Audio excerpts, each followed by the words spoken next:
differently, it causes you to be able to see your business shift substantially.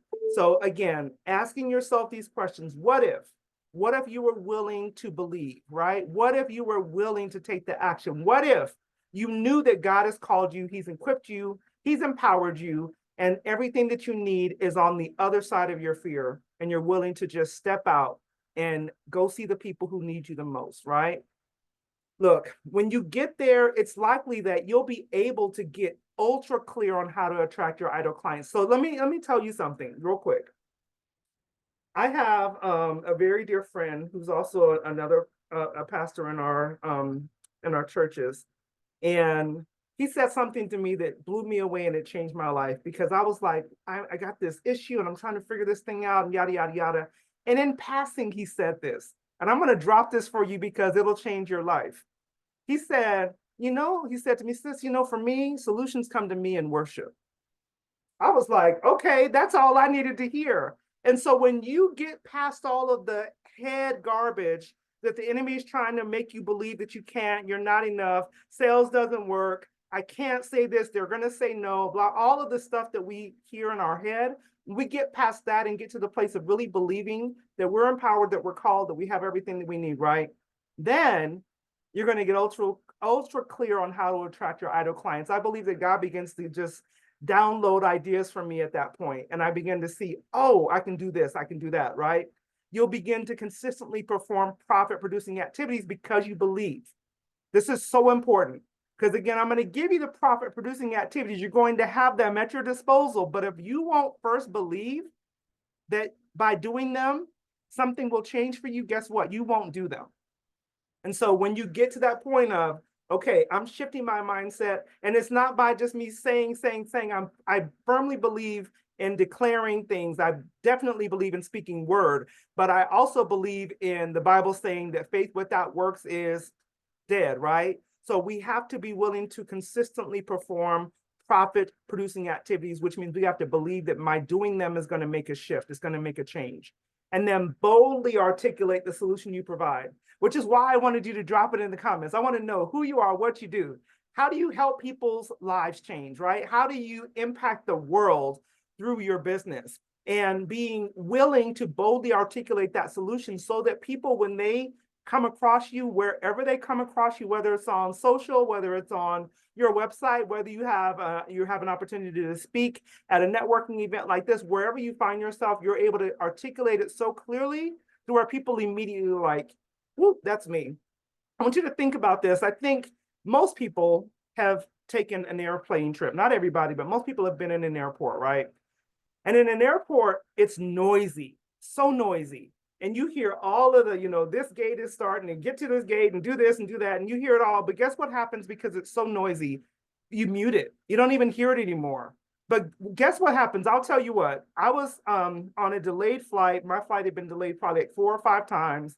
And I'm sitting in a restaurant by now because I'm like, they're not, we're delayed again. I'm sitting in a restaurant, and over the loudspeaker, I hear, and my full name is Letitia Times, come to gate such and such.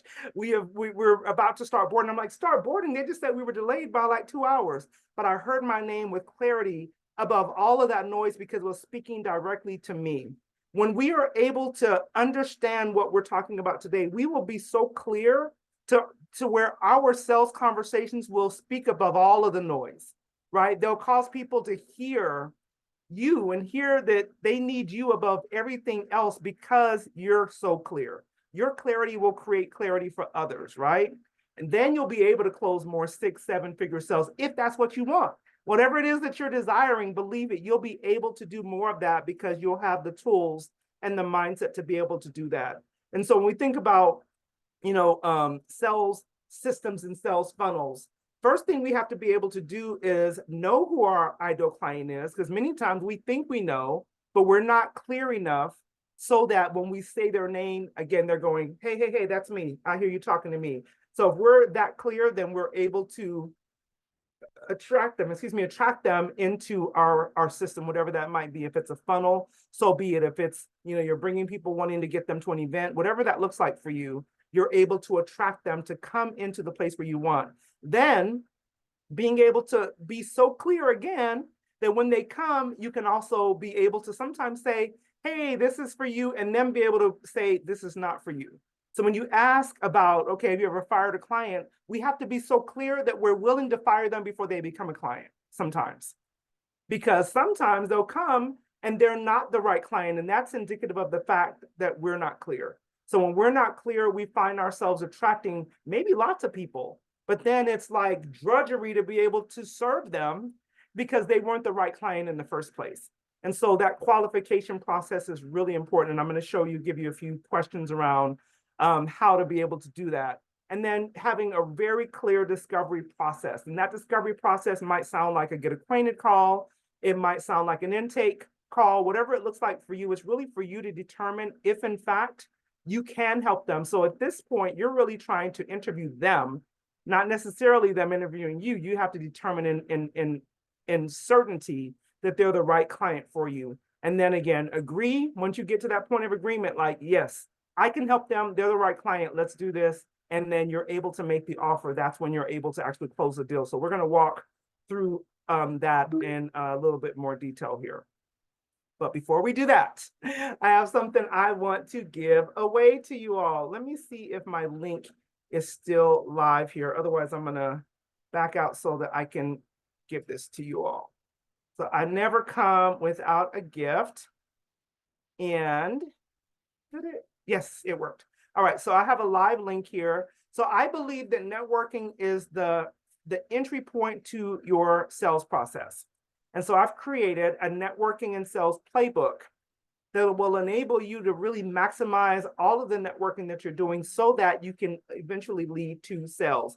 And it works especially for introverts. So if you're saying, I don't know, I don't like having those conversations, it's designed for everybody, but especially for introverts. It's free. You'll be able to download it directly from my website. And I hope that you enjoy it. So yeah, I just gave you the link for that, especially for introverts. All right, so y'all ready to work, right? I hope you didn't come just to listen to me. I hope you are ready to get to work. I'm going to ask you to grab a pen, a piece of paper, and if you can't grab one, I want you to screenshot this so that you can come back and do it at a later time. So every single week we sit and we do this, and I have a book that I've created that breaks this down for you so you can write it down every single week. What is my monthly goal? And then what does that break down into weekly? And then what do I have in my pipeline to achieve this? So all of the other stuff means nothing if I don't have anybody in my pipeline to achieve it. If you're not clear on what a pipeline is, that just means the prospective clients that I have already kind of at least pre-qualified to know that they are the right fit for my business. And I know that I should be reaching out to them. So who do I have in my pipeline? Who have I met at a networking event? Who has gone to my website and requested a discovery call with me? Who have I met at a business meeting somewhere and they've given me a sales cue, such as, hey, one day I should probably give you a call, or I think I might need to talk to you. Those are sales cues. So what do I have in my pipeline to achieve this? So if my monthly goal is $60,000, what does that break down into weekly? And do I have enough prospective buyers in my pipeline to achieve this? If not, we got to start with the pipeline. I recommend to my clients that at all times we have 50 people in the pipeline. And that sounds like a big number, but you don't have to do it tomorrow. It just means you build up to it. And once you get to 50, you want to always have 50 in your pipeline. Why that's important is that when the market shifts or things happen and you just have a really good year and you've like closed all these people and then all of them, they finished their contract and they're not renewing. Now you almost have to start from scratch trying to find people. Whereas if you have a full pipeline, you always have prospective buyers ready to go. And you're always able to go right back to them when you put a process in place. So understanding this, having a full pipeline is really important. So when I close a sale, somebody comes out of that pipeline and I invite them into my business to become a new client, then that means I need to put somebody else in my pipeline. So it always stays at 50. And I want to make sure that everybody's really clear about that, right? If you have questions about that, drop it in the chat if you have a question or if that's not clear, because that is going to be one of the most important things for all of us in order to really be able to go through this process. right? Pipeline 50 or more, at least 50. But when it drops below 50, when I close a new client, I can celebrate for a minute, but then I got to get back to work and make sure that I have another person in that pipeline, right? Understand what is my average offering priced at? How many do I need to sell this week in order to reach that monthly goal that I was talking about, right? And what do I need to add in this week to hit my weekly goal? What do I need to add in? That might mean, okay, I don't have any events coming up. Maybe I need to add another event. What do you do with clients that you finished work? You continue to engage them? That's a great question. So I will tell you the one thing that I love to have is a graduate program, meaning that there's often something that they can move up into. And you have to, again, look at your bandwidth to make sure that you're able to do it. For instance, I have a group program that I work with lots of people, but when they get to a point where they've already completed the year with me and they're like rocking it and they're probably not even a good candidate anymore for that program, they can move into a one-on-one with me, right? And when they're at a place where they're doing really well with that, we can do an accelerated one-on-one with them, which is more like almost like a really powerful VIP day with them that it stretches out over a period of time. So you just want to have additional offerings for those people so that they can continue to gain. You don't want them to keep going through the same thing over and over again if they're not gaining anything else from it. They've already completed it. So think about it from that perspective. Is that helpful? If it's not, let me know, okay? All right, and so what do I need to add in this week to hit my weekly goal? Something that we add in regularly, okay, great. Something we add in regularly is something we call hand raisers. And that might just mean on social, I might say something like, hey, I'm looking for 5 women who are ready to increase their sales by 30% by Monday. If you're in, send me a message, right? Something that's super simple, but it gets the attention of the people that I want. You have to be very specific though, because once again, you can get a bunch of people to say yes to it. None of them are ideal clients for you. And so you want to be very specific. Like I'm looking for women who've been in business for 3 years or more, who are ready, who are already at the 6-figure mark, but want to go to the next level or want to go to 7 figures or something very specific so that you get the right people. And this is something you're not trying to get 35 people. You're trying to get 2 or 3 of the right best people for you to be able to hit those next goals. And then understanding what is your core activity focus to hit the goal that week. If you all will remind me, I will send you a list of additional profit producing activities.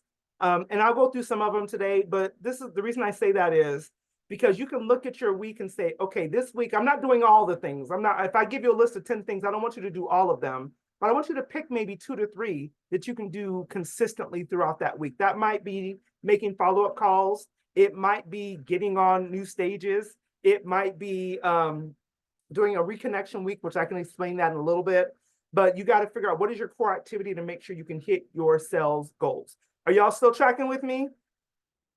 All is well? All right.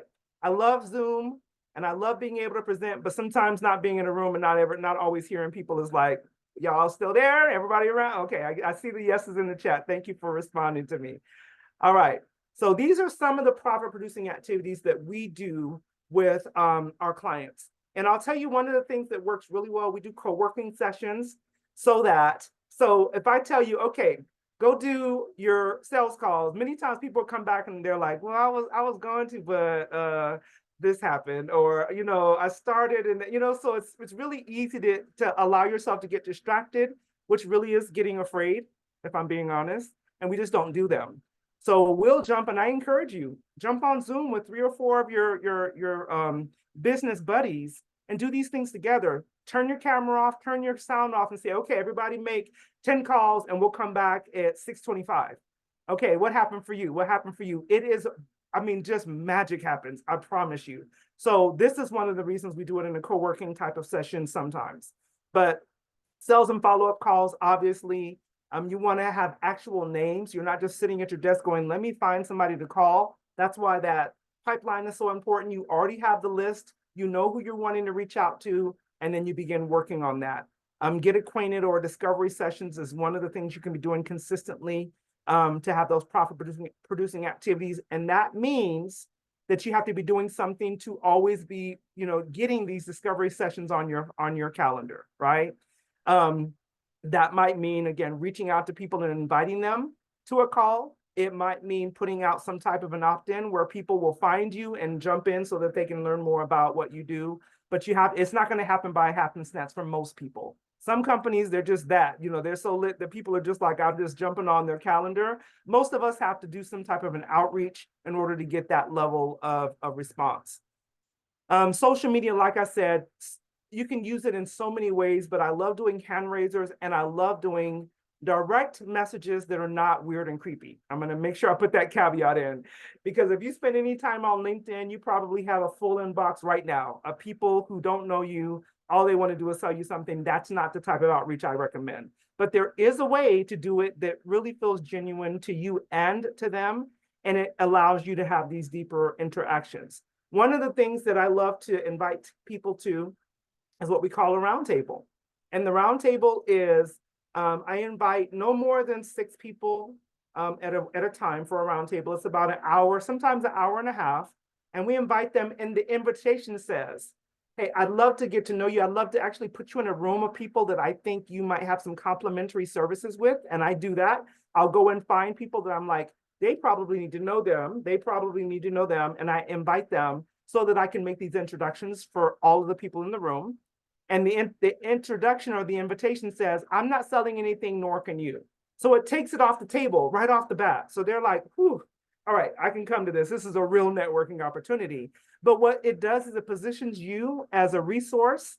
And so at some point, they're going to find out who you are, what you do, in the roundtable. And when they do need what you have to offer, you're going to be the person that they reach out to. So there is a little bit of art to it, but it's a great way to be able to use social media in a very positive way and to get people off social, get them into a room where you can have these deeper conversations. Free speaking engagements for marketing purposes, right? Online webinars and things of that nature. I see that you added those service value for meetups. Those things they can be so powerful, right? So powerful when they're value added, so powerful. So handwritten notes. No one is doing this anymore. I invite you to do it because only 4% of the US postal mail is personalized. So you're going to stand out just by writing something to someone. And there are some great apps. I don't recommend all of them, but there are some, like Handwritten is a great one. There's another one that we use, but it looks like actual handwriting. So you can do it in a way that is efficient and you don't have to stop and do it all, but you want it to look like you took the time to do it. So I encourage that. And check this out, just by doing that, you stand out, just by doing that. And when you make a call to that person that you have written a handwritten note to, the likelihood is so high that they're going to take your call that next time. The likelihood is very high that they're going to say yes when you make an offer to them of some sort to have a conversation with them. I mentioned sales cues. When someone gives you a sales cue by saying something like, hey, you know what? One day I'm going to have to talk to you, or I know someone who needs you. That's what I'm talking about. And the app is called Handwritten, and it's and I think it's WRYETTEN is the way I think it's spelled. But Handwritten is one that we use quite frequently. And if I don't want to take too much time away, but if I find another one, because we do use one more that is very inexpensive and it does the same thing. And you can even send like gifts through this app. I tell you what, I'll send it to you, and then you can disperse it to the remainder of the people, Andrena, if you're okay with that. But there's a few of them, but it just takes you above, if you will, all the noise. Once again, it causes you to stand out above all the noise. And then research joining networking groups and associations. You guys are doing it here wonderfully. And there's probably associations that are very specific to the audience that you're trying to serve. And so finding, again, I'm not telling you to go and join all the groups, but visit them. You might find that there's a group where all of your ideal clients are already being gathered for you. And now you just go and show up and serve. And it's a great way for you to be able to create some of these new relationships that will eventually lead to some profit producing work for you.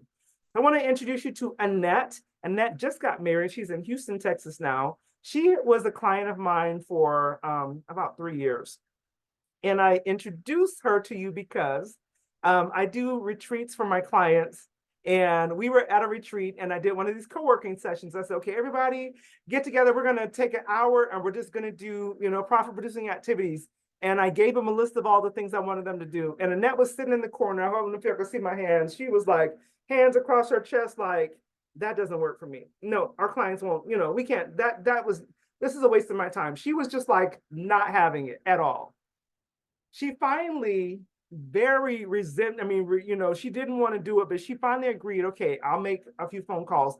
In the room, she got a new client in the room while we were having this profit producing activities kind of session together.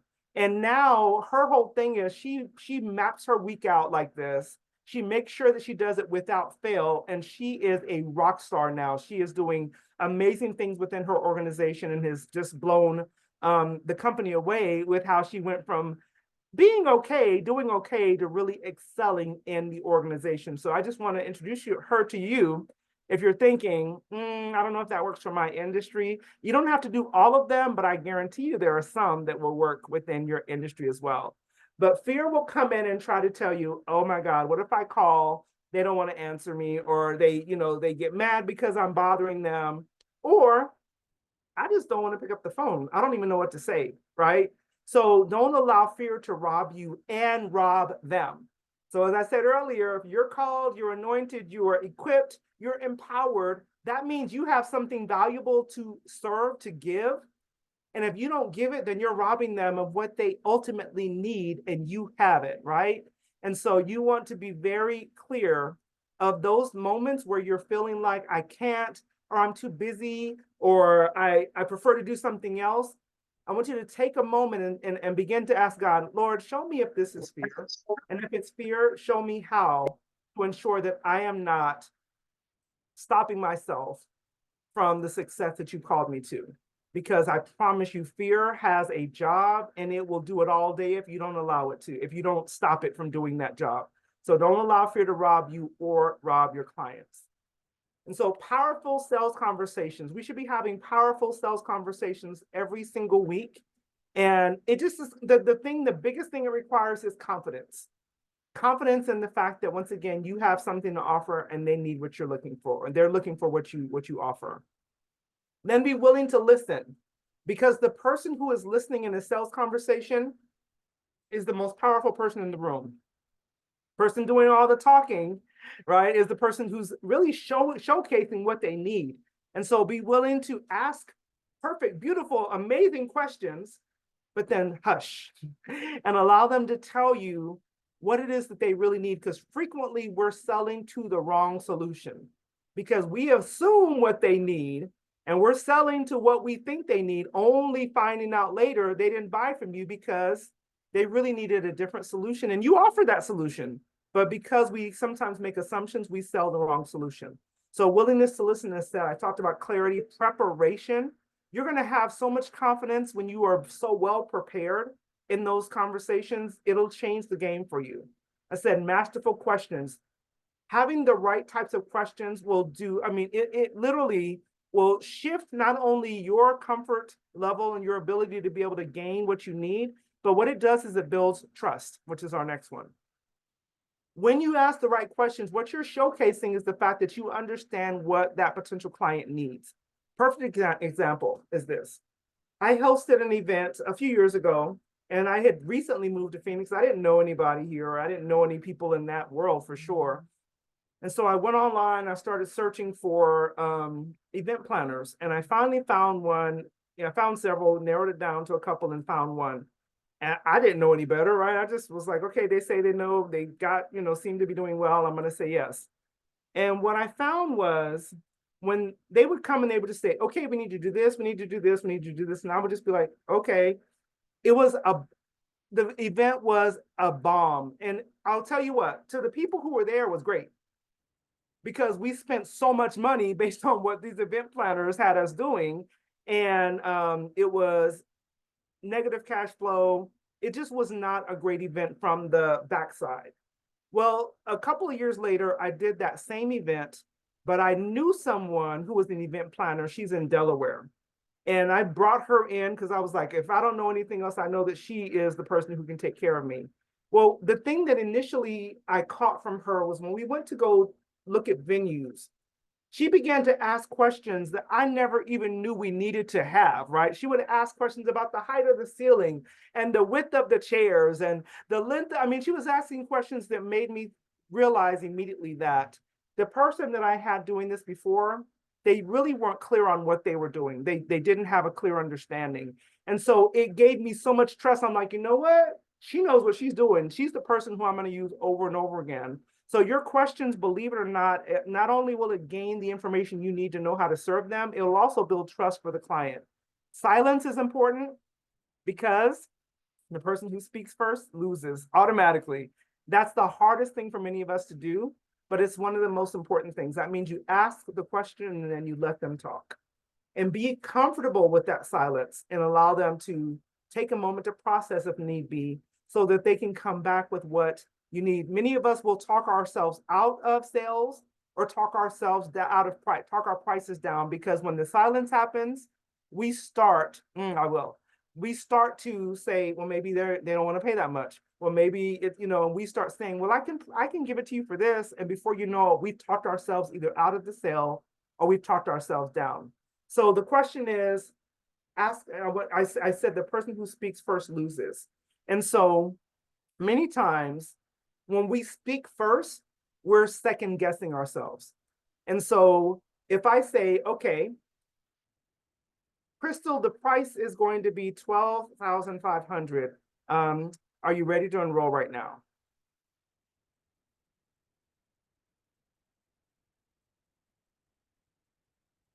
Can I just wait? Because what I want to do is I want to say, is that too much? Do I need to break that down into 5 payments for you? We begin to talk, and once again, we talk ourselves out of it. That's what I mean by that. When we speak first, we're speaking first because we're not confident in the fact that they're the right client, they need what we have to offer, and we've said the right things, and we've given them enough information to be able to make a decision. So be comfortable with the client, with the silence, and let them process. Making sure that in the conversation we have a call to action. It seems like it's the most, almost like a duh type of thing, but I see sales calls so often. I often will ask my clients to do their sales calls via Zoom so that I can assess them, so I can listen to what they said and then give them feedback. And so frequently, they're so proud of themselves. They're like, oh, I did it. And they're going to call me back. And I'm like, well, you didn't really ask them. You didn't really ask them for the sale, or you didn't really tell them what to do next, or you didn't tell them how they should expect to work with you. And so the call to action is one of the most important things when you're talking about a sales process and you're putting these things in place. Don't forget to actually make sure you have a real call to action and then a plan for the next steps, so that that potential client knows exactly what to expect and they're ready to move forward with you. And if we're not clear, we're taking those people on a long journey they never signed up for. And this is important for you to understand. The confused mind shuts down. When there's too many options, it's like, what is it? You know what? Let me think about it. Give me a moment. And before you know it, you have completely lost them. So you have to be willing to be so clear to where there's really only one option. And that, generally is to say yes and hopefully to say yes to what you're offering. And so when we're talking about, especially in a networking scenario, when you are even introducing yourself, instead of explaining all of what you do and who you are, make sure that you're so simple, so unexpected, and so emotional. What I mean by that is, we call it Sue for a reason, because everyone else is generally saying, hi, my name is, I do this, I do this, I do that. If you can call someone to kind of lean in at a networking event, at a business meeting and say, okay, I need to know more about what you do, then you've done it. You've kept it simple enough to where they understand what you do. You've given them something that's a little unexpected, and you've touched them in a place where they're like, oh, wow, I really do need that. Whether it's excitement, whether it's causing them to think about how they've lost sales before, or whatever it is that your specialty is, right? It needs to be in such that it conveys why first, then what, and then how. But we generally come in and we start saying, hey, we help clients by doing this, this, this, this, and this, right? And it's not this, it doesn't give the same experience as helping someone understand why you do what you do, why it's important that they continue this conversation. All we're looking for is an invitation to continue the conversation. So you'll want to make sure that you use questions. You're not telling them, you're actually asking, and you're wanting to use questions that elicit an emotional response. And so I'm going to ask you, because I want to make sure that I have some time to answer questions for everyone. I want you to tell me, take a screenshot of this, and then I'd love for you to spend some time, get a partner, right? Find someone, and this might even be a great way to do an activity with a prospective client, and find out how you can be a blessing to them. How can you help them? By asking these questions. Who's your ideal client? Who do you need to meet in the next 7 days? What new event do you want to attend? What are you promoting right now? And what's your biggest struggle? And then helping them to answer those questions, helping them to find what it is that they're looking for. Sometimes we take time and do it during the session, but I really want to make sure that that we have an opportunity for you all to ask questions live, and we can kind of dive a little bit deeper. So take a screenshot. Oh yeah, they're going to send out the recording, so you'll be able to take a look at it later, but make sure you take some time and use this as a prospecting tool. So if I contacted somebody on, on LinkedIn or something and said, hey, who's your ideal client and who can I help to introduce you to? That's it.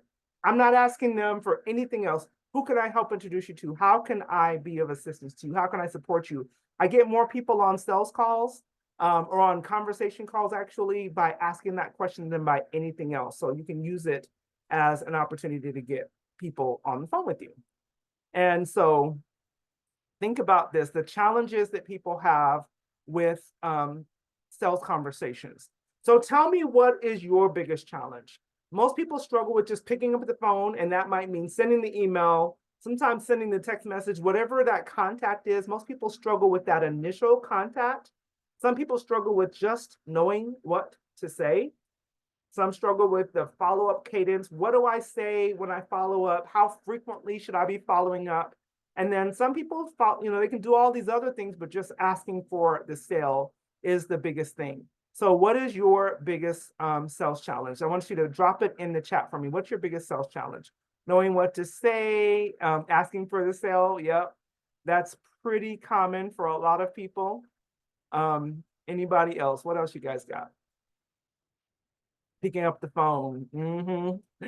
Yeah. And Hope, would you be willing, if you don't want to, you don't have to, but if you'd be willing, would you be willing to unmute your line and tell me, why do you feel like that is the biggest challenge for you?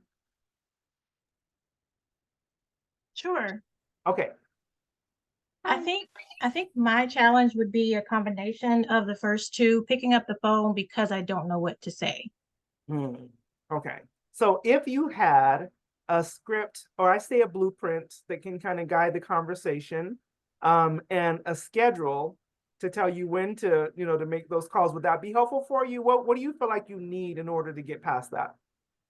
Yeah, I think the script would be very helpful. Okay, very, very good. Okay, we're going to talk about that in just a moment. Thank you so much for answering the question. Navigating technology to send information by automated response. That is a big one. And people get caught up in the minutia, in the details. So it's like, I don't know what to do, so I just am not going to do anything. And it's really common, extremely common. So once again, we'll talk a little bit about that in just a moment as well.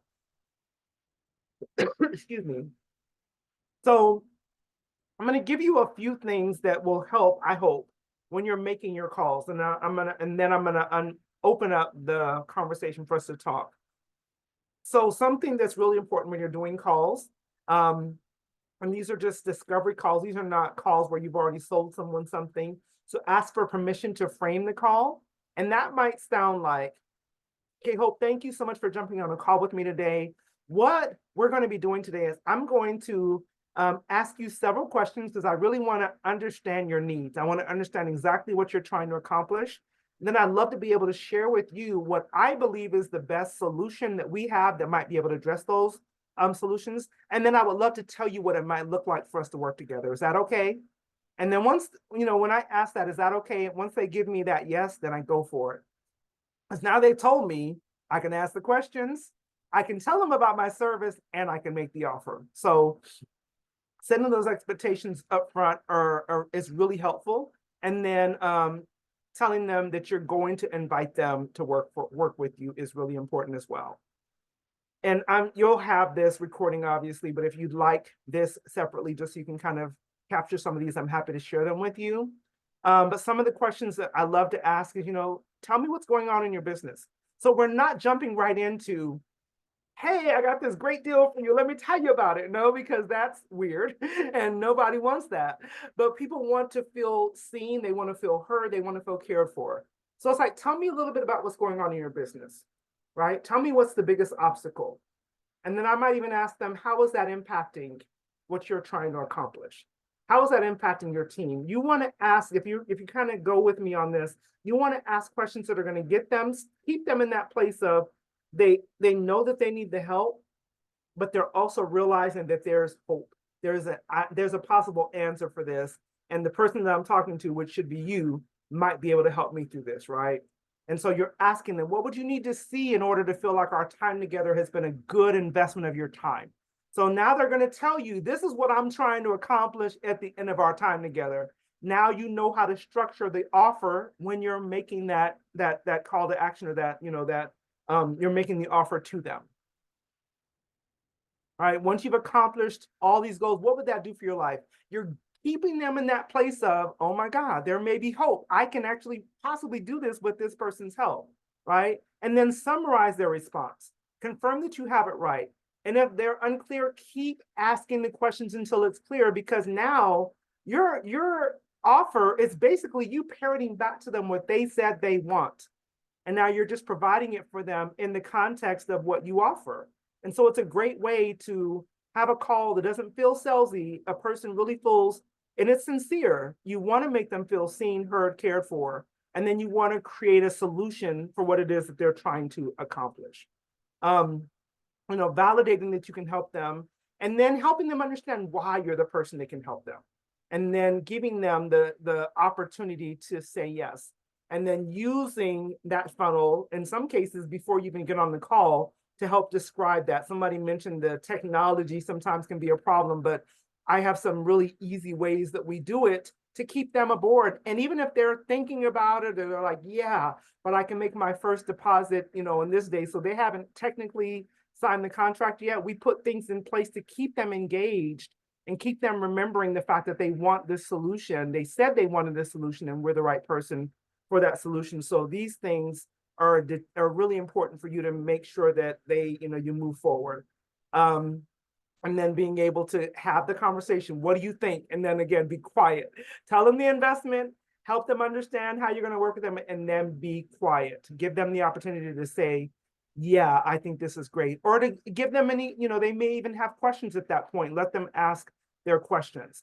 And I would recommend, this is completely up to you, I recommend offering a full pay option first, because technically we get in our own heads and we make a decision for them. I say, stop putting thought bubbles over other people's heads and thinking that they can't afford it. You don't know what they can afford. And frequently when I make a full pay option, first, people pay it. Whereas I wanted to say, we can break this up into 5, 6, 12 payments for you, and you may be cutting yourself short. So keeping that in mind. And then when you have objections, don't see them as objections, see them as opportunities, because it's just an opportunity for you to be able to showcase for them how it is that the solution that you're providing can really get them to the place where they're wanting to get. So acknowledge their response, but then coach them through their objections. So tell me why this is why you're feeling this way. Has something in something in the past, have you worked with someone and had a bad experience? Why don't you tell me about it? So you want to give them the opportunity to share with you what they're feeling, but acknowledge it, and then answer the questions that they have. And then don't be afraid to ask for the business again, because many times they're having to work through it in their mind as well. Sometimes they're talking through it so that they can get to their yes. All right, I want you all to know this. Being profitable, having great sales conversations, putting all these things in place, it's not as hard as believing that it's possible. So that's the very first thing. Shift the mindset. Do the work because you believe that doing the work is going to change the lives of the people that you're called to serve. and see the shifts in your business and in your life. I am so glad that I got a chance to hang out with you all today. All of my contact information is here. Please feel free to reach out if there are additional questions. And I'm going to open up, stop the share and open up. So if you all want to ask any additional questions about what I've shared right now, I'm happy to answer them for you if I have time. Do I have time, Andrena? Yeah. Yep. Okay, wonderful. What questions can I answer for you? I see. Say your name. You know, this was phenomenal. I'm so glad I came. Like, this was so amazingly clear and helpful. And I love how you started off with the psychology at the beginning, because the psychology was kind of like me getting in my way of thinking. But so this was great. I just wanted to say that. Thank you so much. Oh, thank you so much. Yes, I really like, and was jotting down like all of the script and everything. I wanted to just, I think I had a question with the introduction at the network party. You had a slide and it was like maybe a few back and you said, tell you the why. And then you said something that's interesting. Like, can you just say that part? Like, what would be an example of that? Absolutely. Because I kind of started working on mine and then you like, when you were, if you could say that part. Absolutely. So we call it SUE, S-U-E, simple, unexpected, and emotional. And it's designed that way, again, because you just want to stand out from all the people who are in the room probably saying the same thing. So we want to make sure that they know the why. So for instance, why did you start your business? Opposed to saying, hey, I do this and we help this and da-da-da.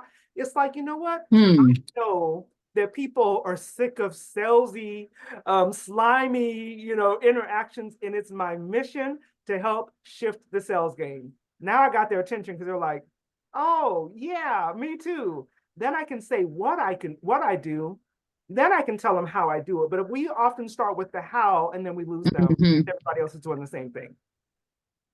Does that? Oh yeah, I got that. Thank you. You're so welcome. Absolutely. Any other questions? Sometimes it's like, I don't even know what to ask. So I'm going to tell you this, like I said, my contact information is on the recording. If you think of a question later, reach out. I'd be delighted to answer the questions for you. And if you download that networking and sales guide, you're also going to get some tools in there that might answer some of the questions that might come to you as well. Oh. Great. Thank you. I'm all done. Thank you so much for having me. Thank you, Tish. Oh, we appreciate you so much. I feel like you packed so much into like 45 minutes, an hour. And I was trying to write notes, but I don't know. I have to go back and watch the replay. Thank you. You are so welcome. Thank you so much for having me. It was my absolute pleasure. Yes. And we will put Tish's website and her socials in the chat. So if anyone wants to connect, as she said, she's availed herself to answer questions for folks. So please do take advantage of that. Thank you so much, Tish. Thank you. Right, and I have to run because I have another event. So I'll see you all hopefully next time. Take care. Yes. Bye. So any thoughts? How are people feeling? I know sales is like, it's touchy for a lot of us. It's hard. I'm a self-proclaimed introvert and it's hard for me. It is hard to like talk to people. I feel like I'm bothering people. I feel like, oh, they've seen it already. The pitch is hard, but how are folks feeling? I'm feeling good. This was really accessible in a way that I think that I wasn't expecting. Like, I don't know what I was expecting, but it just made it seem very doable. And the way she broke it down. So for me, I would say, because I did recently clarify like a client, and I never did that. I was just all over the place. And I just really honed in. And I think now it's just like, okay, now I like know what to say. So this was really something that I hadn't really thought of, just even these sales calls, like what to say. Because I would just say, oh, let's talk. If you need anything, let me know. Well, that's not a sales call. And that's a lot of my conversations been hesitant like that. Well, just touching base. And if you need this, but that's not doing much. Yeah. It's so interesting because at the last virtual session, we talked about how a lot of people mistake like even just marketing and communication for sales, but how there's completely different thing. And so people feel like if I can just engage with folks, maybe my personality will win them over. Maybe I'll say something that's right And there's like a lot of guesswork that goes into it rather than like a deliberate call to action and all those things that it takes. So thanks, Kanika. Anyone else want to share? Yeah, I'll share. I thought it was really accessible and made it easier because I think, like Hanukkah was saying, it always seems so hard and strange. But I really liked how she talked about framing the conversation, like framing the call, and really Yeah. saying, this is what we're going to do. This is how I'm going to do it. And then Yeah. we'll go from there. And I thought that was that made a lot of sense to me, and it kind of organized it so it doesn't seem like you're just meandering around about, Mhm. hey, do you want my services? So Right. you're really showing them Mhm. this is what I can do. I can help with this issue you're having. Yeah. So That's so good. That's so good. And one of the things I liked about it is I'm thinking about the different models, right? So if you're someone who does not like to make phone calls, can you transfer some of what she said into digital spaces? So for example, we rely a lot on like outreach via social media and newsletter campaigns. And with that, you should have the script, you should have the same kind of formula that she has. It's just a different platform. So I agree. I thought that was helpful as well. So we're going to move on to the second part of our workshop, but I know this is longer than our usual sessions. So we're going to take like a 5-minute break. But before we take a 5-minute break, let me just kind of preface and give you some context. Money is a tough thing to talk about, but it's an important thing to talk about. And so in this next part of tonight's session, we're going to talk about funding. Are you maximizing your current funding stream? And if you're not maximizing it, how do you diversify? So it's one thing to be able to sell what you're offering, but when you convert, is it actually even enough? Right? So this is not, some people know that I also have a consulting practice called Park Consulting. And so I bootstrapped that company. I don't think I got a loan or a credit card until maybe year 3 of that, but I built that company into a 7-figure business, right? And I still do it, and it was automated enough for me to put it, kind of step aside to do MCWEN. So diversification is something that is really something that I value, and I think that it's important. And part of the reason why I think it's important is because the segment that my consulting practice serves is nonprofit. And if you know nonprofit space, budget is always an issue. Resources are always an issue. And so I can't walk into most nonprofits and say, hey, my billable rate is $300 an hour. I just can't, right? Because they want to do good work and they may not be able to afford that. And so diversification of revenue streams is something that I've had to learn, not just theoretically, but I've had to put into practice. And so this next hour, or this final hour of tonight's session, we're going to talk about that. And I have some worksheets that we're going to drop in the chat shortly, because we're going to build that out for you. So if you don't actually have something documented right now, then I would like for us to be able to do that. Okay. All right. So we're going to take a 5-minute break. There's a poll here. And the question is, are you maximizing your current revenue stream? Yes, no, 67% of people are saying no, some are saying not sure. We're dropping some worksheets in the chat, and we'll be back at 8 o'clock. It is 7:54 to pick up on part 2.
If you came back early, please feel free to drop your website and your social in the chat.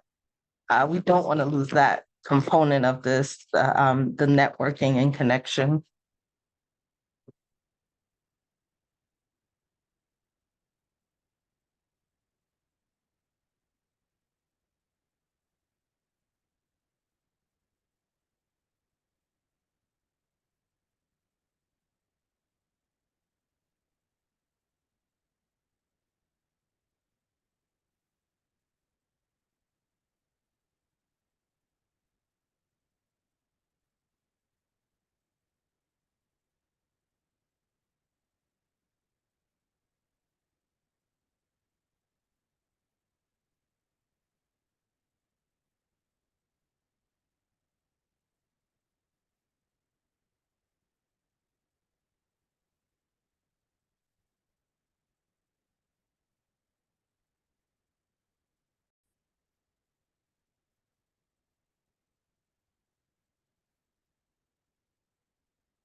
Just about 30 more seconds.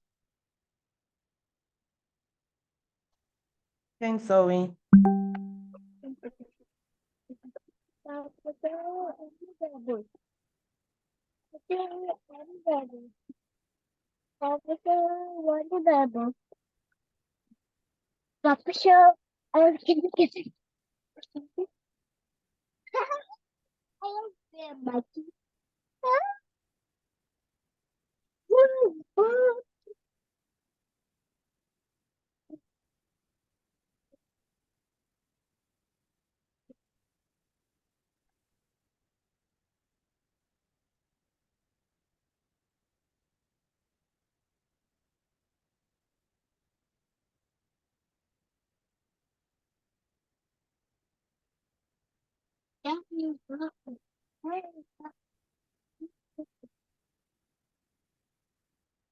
Okay, welcome back, everybody. We're gonna go ahead and get started with part 2. Okay, awesome. Everybody's dropping websites. That's great.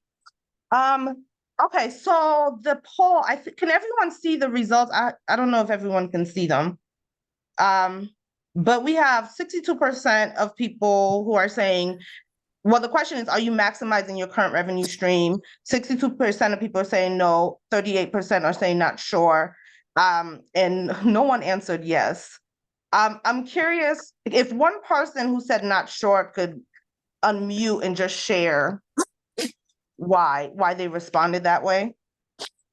That was me. I don't have enough information about what you're asking about how to max. Okay. Anyone else? So essentially what that question is asking is, have you tapped out?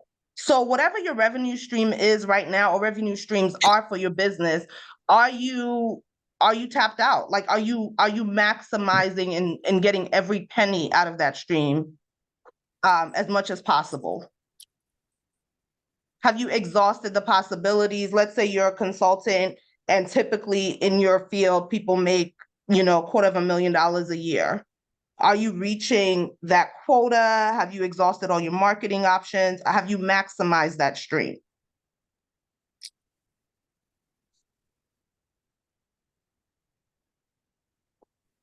Okay, my new answer to the poll, no. Okay.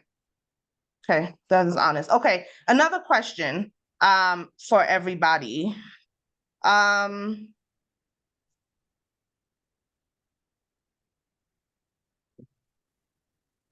So I think a few years ago, Forbes published this article where it says the average millionaire has 7 streams of income, right? And that's on an individual basis.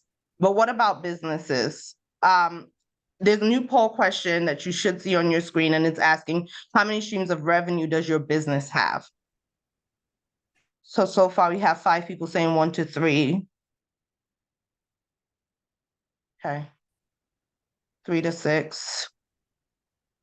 1 person. Okay, so most people are saying 1 to 3. If one person can unmute and just share, are you choosing 1 to 3, or have you found that that's just a comfortable space for you to to manage?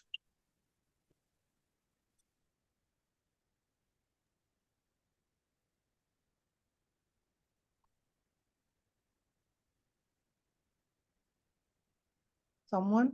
Anyone? Oh, dang, my mic was on mute. So I wouldn't say that I'm choosing that. I'm working on building other streams. Okay. Within your same business or like outside of your business?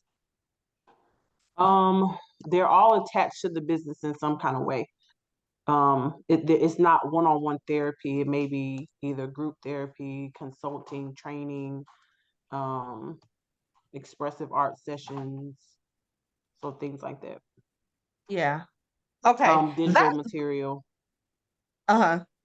So at the last virtual session, we talked a little bit about that, right? A key component to understanding how to make money in business is understanding a few concepts. We talked about this being the business home base, which says that every area of your business is split into these 4 things, and you have to know how to work these 4 things in order to actually build an entity. So it's almost like a house and you have the 4 walls. And a key piece of understanding customer, and Tish talked a little bit about that today, is segmentation, right? So you may have like 100 people who are potential clients, but not all of them are ideal clients. So what happens to someone that's engaged with you or semi-engaged, but it's not an ideal client? Do you just not sell to them, or do you create something else to sell to them?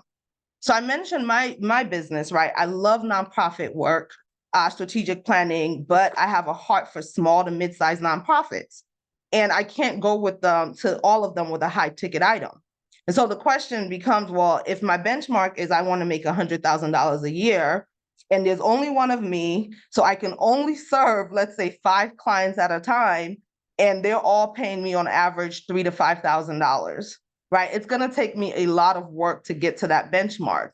And so I have to figure out what are some options. How can I diversify my offerings so that I can still make that? So an example is what Chelsea's talking about. So perhaps I have my high ticket item, right? That's a couple $100s. And then I have my event ticket sales, and then I have my book purchases, and then I have my group coaching and all of that.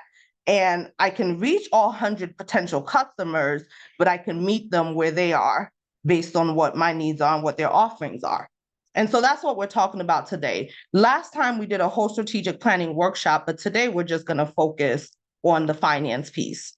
And the finance piece, starting with sales that Tish talked about, this last part, we're going to answer the question, well, how am I actually making money? What's behind, what's powering my sales pitch and my sales activities? And then we're not going to talk so much about how your business spends money, because today we're focusing on profitability and revenue generation. So the first question we have to ask ourselves, which we already did, is, are you maximizing your current streams? And to answer that question, for the people who answered not sure, one of the best things for you to do is to do a SWOT analysis.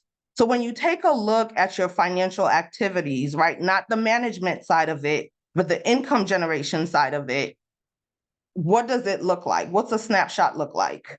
And we have a blank SWOT template that we dropped in the chat. Thank you, Zoe, for doing that. And what I would love for everybody to do is to pull up the blank template on your screen, or if you're working on a notebook, to actually do a SWOT graphic for yourself, where you are going to list, when it comes to your revenue generation activities, what your strengths are, what your weaknesses are, and if sales is a weakness, that's okay, because that's what today is intended to kind of address, what the opportunities are, and this is looking at your industry and what the threats are for you. And I want us to just do a brain dump. So taking what Tish has said and putting it into application. Someone asked about the last slide. Did you want this slide or this one?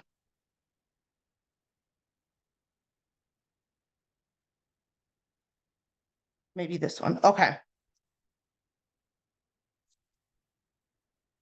So if you could open up that SWOT analysis, and I want you to answer, again, your strengths, your weaknesses, your opportunities and threats, and we're going to assess this, or you're actually going to do the assessment for yourself.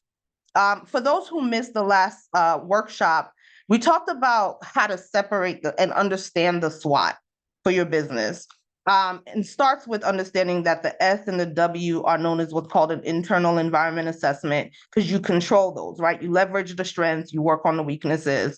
And then we talked about how the opportunities and threats are known as external environment assessments, because you can't control them, but they can help you or hinder you. So when it comes to opportunities, for example, if there is a trend that's industry related for you, how do you build a sales strategy around that? How do you build a marketing strategy around that? And then threats, if you are, and this happened to me when I first started in consulting, I priced myself, I think, at about 10 to 20% what my competitors were priced at, because I thought it would give me a competitive advantage. So if let's say everybody else was billing $100 an hour for their coaching, I billed myself at $20 an hour, because I thought, naturally people are going to want to come to whoever's most affordable, right? And that's a very, very dangerous place to be in, because you're not only going to double your price to catch up with everybody else. At this point, you're like quadrupling your price. And so you're either going to lose the customer segment that you initially appealed to, or you work 10 times as hard as everybody else. So for your business right now, looking at your income generating activities, what are your strengths, your weaknesses, your opportunities, and your threats? And I'll give like a minute for you to kind of just think about that.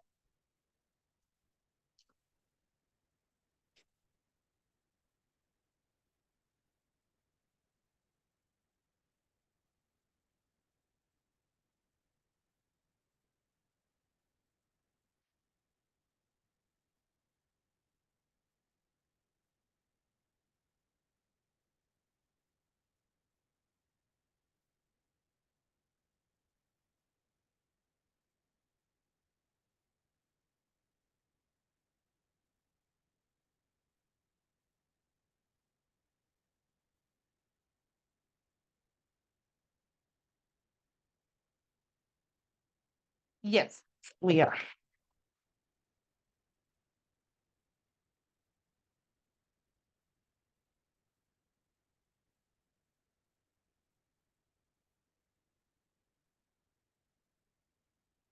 So this is the first of two activities that we're going to do for those who answered unsure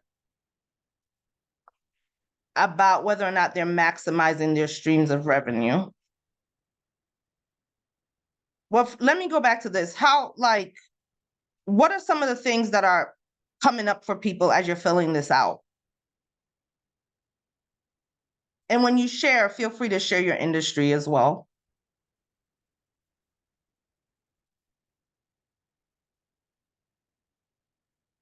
Is anyone finding strengths for their income generating activities? Are you finding anything in your sales strategy, in your conversion tactics right now that are actually working?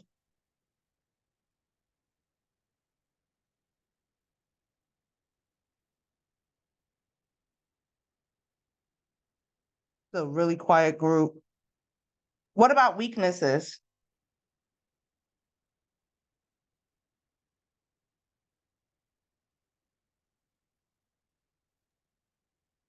I'll share. Sure. My for sure weakness, I know without even thinking, is my marketing. I have not been doing any marketing at all. I'm just now getting into it. I'm getting out of the word of mouth part of it and getting into marketing. And I tried myself, but I'm not good at it. So I got somebody else doing it now. But I have gotten better with networking. Before, I'm an extroverted introvert. I love talking to people, but I'm not necessarily excited about talking to strangers. But once I'm in there, I'm in there. But networking, I guess I could put that on the strength side right now, because I do enjoy it now. And so yeah, weakness is definitely my marketing, and strengths right now, become a strength, has been my networking. Okay. Anyone else? Hang on to that, Robin, and I'm gonna give you a tool that's designed to help you leverage your strengths for everybody, and to work on the weaknesses when it comes to your income generating activities. Does anybody else want to share? So I'm brand new to the coaching industry, relationship coaching, and I've only had one client. And so I don't feel like I know enough about what to strategize around, like I don't feel like I'm a step ahead. I know my weaknesses, the marketing, even just confidence around my message. That thing that I need to work on. I feel like what I have to say will help people, but I just don't have the words yet to make it, I'm just not clear, I guess, just like what the other speaker was saying. Yeah. How long has your business been around? Just August is You- when You muted. August of last year. Okay. Okay. So I don't know if anybody else is having the same challenge. But a good place to start, right, when you're doing the SWOT is to ask yourself, what worked for me in the past when you're doing the strengths quadrant? And so even if it's one client, right, and sometimes some of the work, and this was the case for me, some of the work that we did informally on unpaid capacities, they count as work that we can look to for like the strengths piece, but sometimes we overlook it because we think it wasn't a formal client, right? But it's like even in unpaid capacity, pro bono stuff, the question is what worked for me? How did I get those people?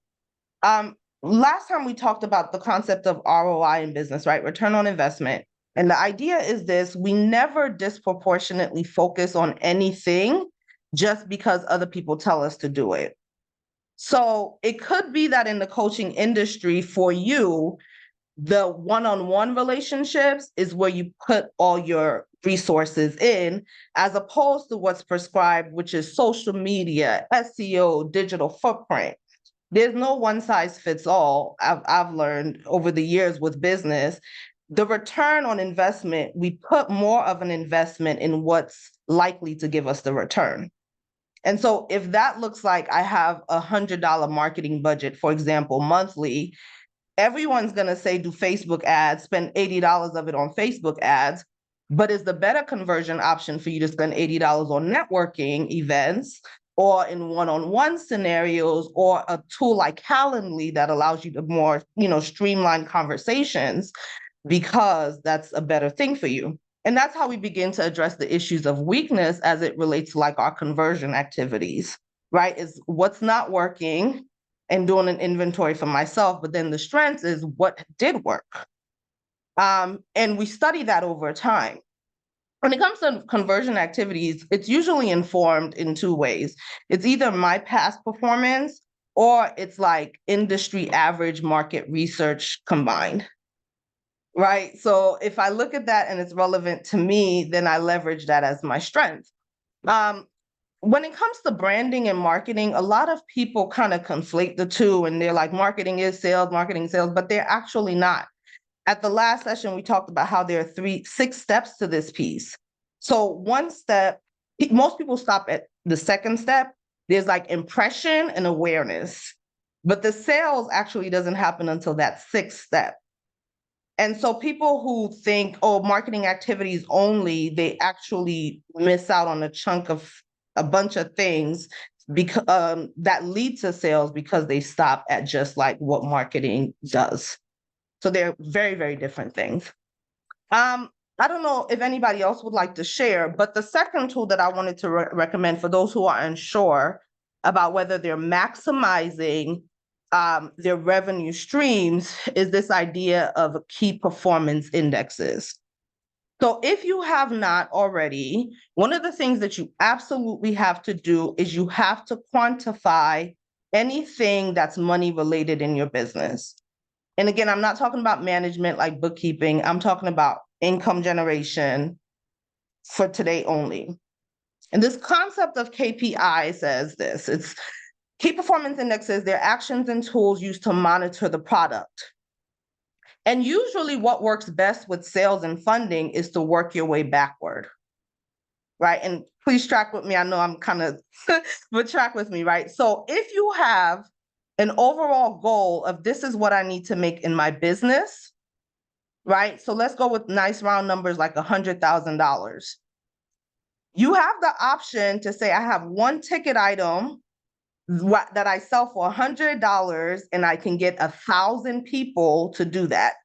And that's easy, right? And so when we say, are you maximizing it? That means that based on these benchmarks, I'm well on my way to getting 1,000 people at $100 an hour to convert and give me that $100,000 that I need.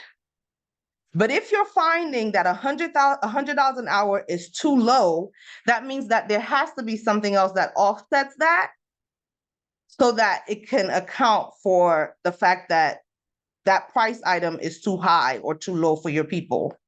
Or if you're finding my marketing is lacking and I'm not getting in front of 1,000 people, then whatever that difference is, something else has to account for that to bring income into the business.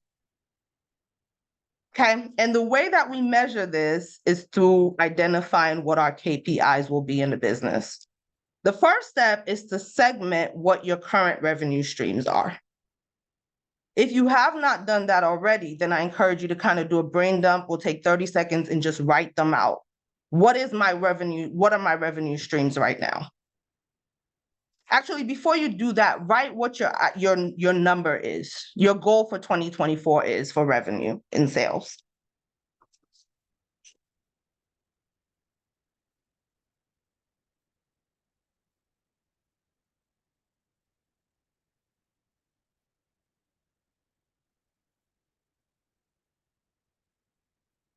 And please feel free to unmute at any time. Okay. Kathy, is it okay if we use you as an example to talk this through? Sure. Okay. So after you've identified your goal for the year, in Kathy's case, it's 70,000 for the year. Kathy, what are your streams of revenue? My streams of revenue are coaching, courses through my school, speaking engagements, financial education where I'm teaching one to many, and in finance writing. Finance writing. Okay. On finance websites. Okay. What's your freelance writing? What's your largest? Which stream is the largest generating? The biggest one. Well, there's two, and it depends on who it is. The one-to-one coaching is normally the largest, but it can also be B2B, where I go into businesses and do training classes. Okay. Have you identified how much you're likely to make? Based on previous, yes, but I'm adding, as the days go by, as time goes on, I'm gaining more clients. So meaning I have a target number of new clients that I want also in the year. So that's how I'm basing my annual revenue on. And that's based on not having to hire anyone. This is only with me doing it. So within my capacity to do it. That's what I'm basing it on. Okay. And my last question to you, Kathy, is what's your, if you're comfortable sharing, what's your hourly rate, your billable hours? So I don't bill by the hour, I bill by project. Okay. And it varies. It can be anywhere between, so for the writing would be the least, I would say a minimum would be 200 per writing project.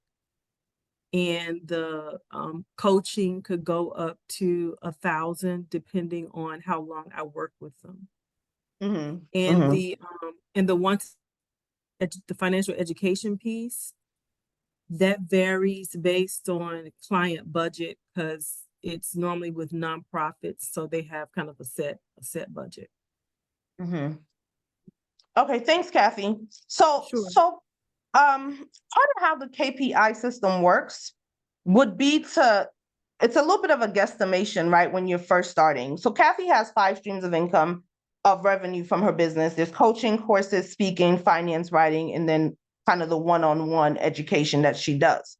So if there are 5 streams of income, 5 streams of revenue, the first question for you is to ask which one of these is going to be the largest generating stream. Once you figure out what's the largest generating, let's say for Kathy, her coaching could bring in $35,000 a year. And she charges on average per project $3,500. Well, that tells us based on this KPI formula that if she gets 10 clients at $3,500 for the year, then she now has what are called her critical success factors.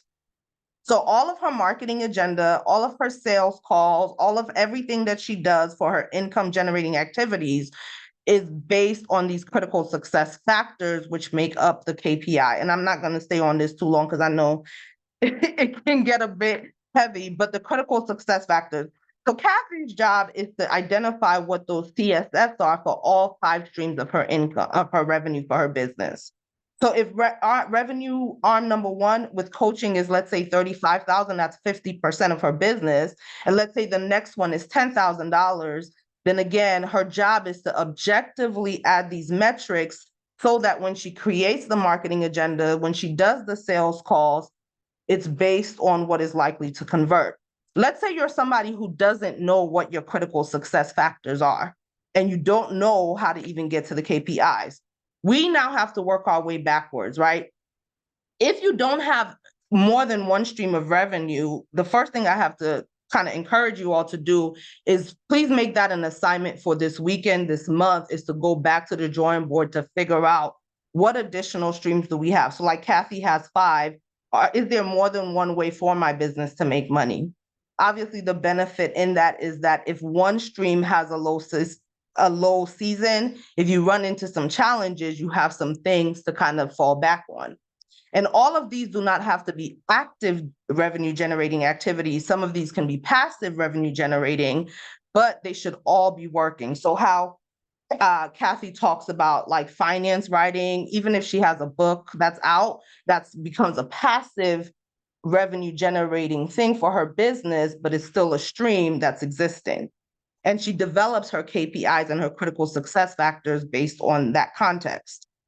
So if you're someone who's like, I don't even know what all this is about, how do I begin to identify what my options are? These are some of the more common streams for people, especially those who are new in business or those who have been operational for a few years, okay? So the first one is asset sale. Now, asset sale is probably the most important, the most common one, and it's when you, as a business owner, figures out a way to create a product out of whatever it is that you're doing. Using myself as an example, I mentioned nonprofits. Well, part of what we had to do when I did the SWOT analysis is to ask myself, what do most of our clients come to me for, right? Most of them are coming for the same thing. So we developed something called a business in a box, which is a virtual box where if you don't want an hourly rate, then you can get this box, right? That puts everything in there at a discounted rate. So what is the product that you can convert your services to sell to the customer? So asset sales. The second one is a usage fee. That's another option. And this is where you allow people to use whatever it is that you're selling, but the ownership remains with you, right? So you just charge them a usage fee. There's a subscription fee. So think of MCWEN, you give people access to your products or your services. And your job is, if you're like Kathy and you're figuring out these are my 5 streams of revenue, is to figure out which of these categories do these apply to. There's the leasing option, there's the licensing option, there's the brokerage option, there's the advertising option, right? But how do you actually make your revenue streams convert to more money? You have to ask yourself these questions. Number 1 is, how will I charge? So what's my fee structure? When I go to make the sales pitch to people, what is the structure? Is it a one-time fee? Is it a reoccurring fee? The only way for you to be able to accurately understand that is to go back to that critical success factor theory or the KPI theory and to look at what your critical success factors are. So for Kathy, who has a project-based model, and Kathy knows if that's working for her audience, she can continue to do that and have a one-time fee, or she can say, well, $3,500 times 10, which are my critical success factors, is not really working for this target audience. So rather than doing that, what if I had $350 a month times this, which is a bite-sized piece for people to be able to afford, and I can get more clients that way, right? So you create your fee structure based on what your target customers can afford. The next question you have to ask yourself is, who will I charge based on what my revenue stream options are? And you have to be able to consider your sales model. Kathy mentioned she has a B2C model. Do you have a B2B model? Do you have a B2G model? And it's okay to pivot, right? It's okay to pivot if your current model is not working for you. There are a lot of coaches who use a B2C model, right? So let's say you do time management coaching, they're on social media and they want to get every consumer, each individual. And the challenge is that if you're going to consumer, you are likely to only make a fraction of what you could make if you were to create a curriculum, for example, and to propose that curriculum to an entity that can pay you one larger sum amount to speak to their audience. And so as you're thinking about the diversification of these revenue streams and your sales strategy and all of that, you have to consider, does my actual service model serve what my end goal is for my sales, my sales measurements at the end of the year? B2G, B to government. Consumer target, right? Does my consumer target, can they afford it? Will it lead me closer to my KPIs? There are a bunch of options that we all have when we're trying to create our revenue generating activity. There's the freemium option, right? And as you're thinking about your streams, think about these things. There's the user options, and then there are the advertiser options. We're gonna disregard the advertiser option for now and just focus on the freemium and the freemium, I'm sorry, and the users. Does everybody here feel like they understand who their ideal customer is?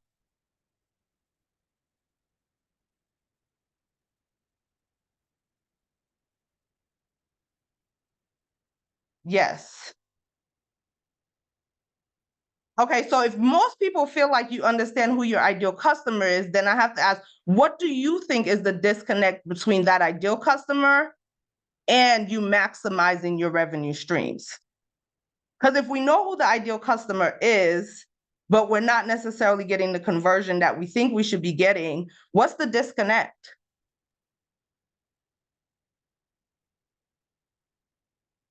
Getting in front of them. Okay. So a marketing issue, perhaps. Maybe, Hope, do you mean that as like a marketing challenge? Yes, ma'am. Just, I know the profile of my ideal customer, but I don't know where do those people gather? How do I get in front of those people? Mm-hmm. Anyone else? Thanks, Hope. I'll go. What I found out today is that my website messaging isn't what I thought it was. I tried to make everything like a match me. Like I got a personality on me, which is like, I care about people. So I want my website to say, I care about you and I want you to have peace of mind and this and this. But my website does not say that. And someone I met through networking gave me a free critique on my website, which, I don't know, I felt real good about it. I was like, they criticize it some more. Let me know what else is missing. So I can fix it. But yeah, so the messaging on my website is definitely one of my problems, especially since I'm now coming out of the word of mouth era until now I want to grow, so I need to get out in front of people kind of thing. Mm-hmm. So yeah, that's definitely one of my problems. Yeah. Okay, so thanks, Robin. So we're looking at getting in front of them, finding them, and someone else that trusts. Well, two ways that we get in front of our ideal customers, right? And Tish talked about this a little bit. The one is to figure out, getting in front of them is to figure out where they're hanging out. You figure that out in two ways. One is to do the market research. So a lot of people don't pay attention to the analytics that are behind all of the platforms that they use. And the analytics are good because they're going to show you demographic information like the race and where they're coming from and all of that. But they're also going to show you the age group. And depending on the platform that you're using, like we use a platform called Metrical, it might show you like income bracket to know if your price point is actually a match for the people that you're talking to and the people that you're attracting, or if it's not. So market research, paying attention to the analytics, paying attention to things that are already published, being connected to industry related spaces. So like a chamber of commerce, an association that's just for your industry will tell you that. That's the first way. The second way is to do market research, whether formally or informally, which is kind of what Robin is talking about, to ask people for their feedback. Because if it were as simple as getting in front of the right people and charging the right price, and then I'll make my money, you know, the way that I always envisioned it, then all of us would be like millionaires and billionaires.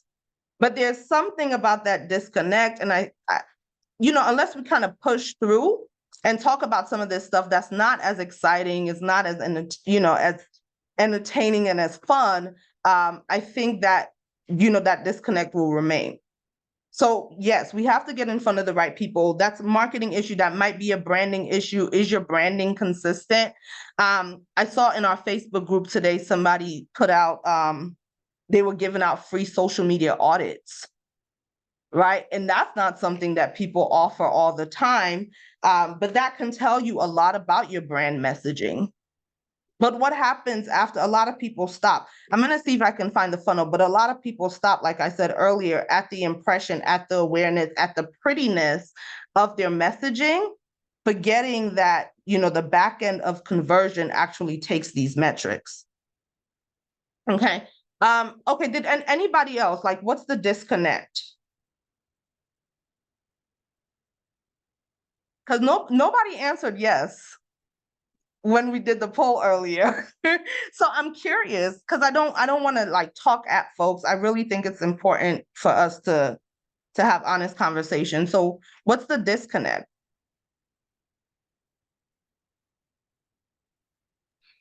Okay. I would say for us it's the capacity. So it's not I feel like we could maximize more, or we're leaving money on the table because of just what we feel like we're able to take on. So we are in the B2C, B2B, B2G space. And so we have some pretty, you know, major contracts. So for example, we work with, in the B2C, an example would be we work with hotels. So we provide drive-through to that. And so that takes a lot to do that, especially same day service. So it's we already are like, okay, so we know that we can do more, because with that space, once you get your foot in the door, you know, it's really easy to be like, okay, we're at the Hyatt Regency, so we can get all of the, you know, in a local area, you know, provide the service, but we know we don't have the capacity. So we can technically kill it in that space, but it's just, you know, I don't know. And I guess it's just really increasing the capacity. And then I just think that it's a leap, and it's a level that I'm just kind of trying to now become comfortable with, and not, I guess, play it small.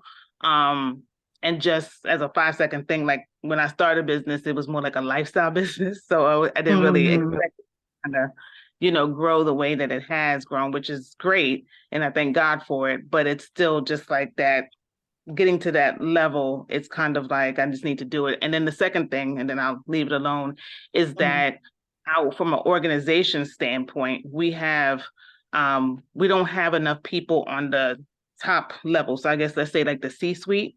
So when I'm the only person, it just feels overwhelming to have to monitor and oversee and do all of that, you know. So we have workers to do the work, but there's no one else that I can kind of, bounce stuff off of, or who also is helping with sales and everything else that comes in. And then I get overwhelmed with emails.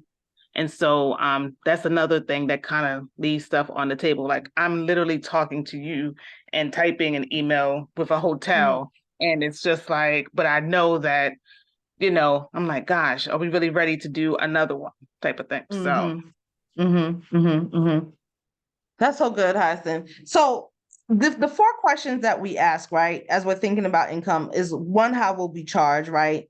Hyacinth, it sounds like, this, who will you charge? So we have the segmentations. In your case, there might be lifestyle people still, but then you have these C-suite clients and hotels and all of that.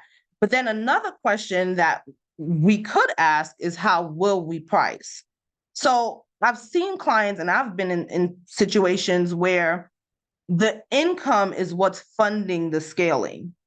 So usually what they tell you is you get the money up front, right? You get the capital, and then you build out your team, and then the revenue that comes in after that then sustains this team that you have. But what happens when, like, I'm counting on this new contract to fund this position that I need to build this business, right? Like, as the money comes in, then I'm able to afford the salary for this person. That becomes a question of, well, do I increase my prices, my existing prices? Do I develop another stream, right, that's going to fund this increased capacity that I need? Like, how do you manage that? And so the third question in the diversification activity is, like, how do I price? And the fourth question is, what is my price? If there is some opportunity there, for Hyacinth or somebody else to slightly increase the price, again, back to the KPI activity, if I even increase my consulting hours, my consulting rate by $10 an hour times 1,000 clients, then the specific metric that's going to give me is $10,000. And it's up to me to figure out, with that additional $10,000, if I'm on track, is that enough for me to be able to hire someone? And if so, what do those metrics look like? Could I hire someone at two hours, per day for 4 days a week? And that's just enough to justify this price increase. Capacity, there's just no way around that. And for most of us, we have either the option to go out and get some venture funding, to get an investment of some kind, a loan of some kind, or to tweak our pricing and our price structure, or to add another stream of revenue to justify this additional money that we need to scale. So as you're thinking about your model, am I going to charge? If Hyacinth, for example, right, if what's working for her right now is working and it's just enough, then a tweak needs to happen. And 9 times out of 10, it's going to be the how, the who, which is the client, or the what. Can't change her what, right? Most of us can't change our what. Once we announce to the world what the what is, then it is what it is. But what we can always tweak is how, right? So is a price increase an option? I mentioned when I started, I was charging like $20 an hour. And I was charging that based on the calculation of what I thought I should have made at that point in my career, except the challenge is it doesn't take into consideration all the overhead that now I have to pay for that my previous employer didn't have to pay for, right? Like, it doesn't take into, like, electricity, utilities, this laptop, this printing, the healthcare, all of the stuff that I have to do. And so for those of you who are thinking about, well, okay, sales, yes, but how do I even get to the point of sales? These are some of the options that you might have. When it comes to your pricing, and you can always adjust these, is I can continue with a fixed pricing, which is guaranteed to help me meet that KPI every single time, every single month, every single quarter. Or I have the option to do a customer segment price. And so using Hyacinth as an example, what she charges her lifestyle clientele is not going to be the same as what she charges her hotel clientele. And she has the option, right, and this is an internal process, to gradually do a price increase. But on the back end, it can't be like an arbitrary increase. It has to be based on what that end goal is to justify what the salary is for this new person that's coming in. So the customer segment price, Every customer that we have should have a price tag associated to them based on the analytics that we're looking at, based on what they can afford, right? Can you do volume pricing, right? So the more of this you do, the more of this you get. Tish had mentioned last time wanting to keep people, right? One of the things that we found, and it was a small marketing tweak that we did, was that retention increased when we added an incentive to it. And so when we told people, when you come back, if you come back to us within the next 90 days, you get, 15% off your first month's invoice, there was a slight increase in retention. Word of mouth worked really, really well for us. And so we started attaching an incentive to that. If you refer someone to me, there's this percentage off on your next invoice. And so figuring that out, right? So the more of this you do, the better for you and the more money I make, right? So there's that option. And then there's the dynamic pricing option. And the dynamic pricing option is it's fluid, right? So it might look like negotiation sometimes. So if Hyacinth, for example, goes to a bigger hotel, what she's charging now I would not recommend that it be a fixed rate, right? Just because that's how she entered into the industry. So if there's room for negotiation per demand, if she's at capacity, that's a huge marketing selling point. Our services are so good that we literally can't take on another client. And that's enough. When framed appropriately, that's enough to justify a price increase because there's now a demand. And if there aren't a lot of competitors in her space, there's a lot of room in that for that messaging to kind of speak for itself, where there's like a per demand increase, and then time availability, and then auction. And then the last question you want to ask yourself is, what is like my price when it comes to these revenue streams that I have? Before I make the sale to people, I want to consider, like, is what I'm charging folks, is it actually going to appear as if they're going to get the value for it, right? And so differentiation based on market competitor research. Don't do what I did, do the opposite of what I did. And if you want to do what I did, which is to come in lower than the competitor in your industry, then have a plan for increase in the short term. So I may do like a low selling point. I may do $20 an hour coming in, but the goal is, in order for me to meet these metrics that I've set, then I have to incrementally increase my prices by $5 every month for the next 6 months, and then kind of just stay and float at, let's say, that $50 an hour mark. But using this model, we see this a lot with apps, for example, where they come in at a super low rate. They're coming in almost free sometimes, and it's not intended to stay like that forever, but it's meant because they're playing a volume game, right? So what is my price? Differentiation based on your market and competitor research. And then you also want to consider your product or service positioning. There's a grid, right, that talks about your positioning versus your cost. So if you go in low cost for sales, then 9 times out of 10, you're going to get a mass volume of potential clients. And as Tish was saying, you have to kind of figure out, is that the game that I want to play? Every free event that MCWEN does will probably get people who register, like 200 people who register. Of those 200 people, you might get 60 that show up. And if you want to play that game because the volume means more to you, that's okay. But the opposite of that is, what if we priced it at $20 per event and only 50 people register, but out of those 50, 40 of them actually show up? So low cost premium positioning. What is the cost versus your positioning proposition? Your perceived value. And this is a marketing issue that leads to sales and conversion. And then the cost of production. And this is an actual question to people, but when you set your pricing for your business, how did you create that price point?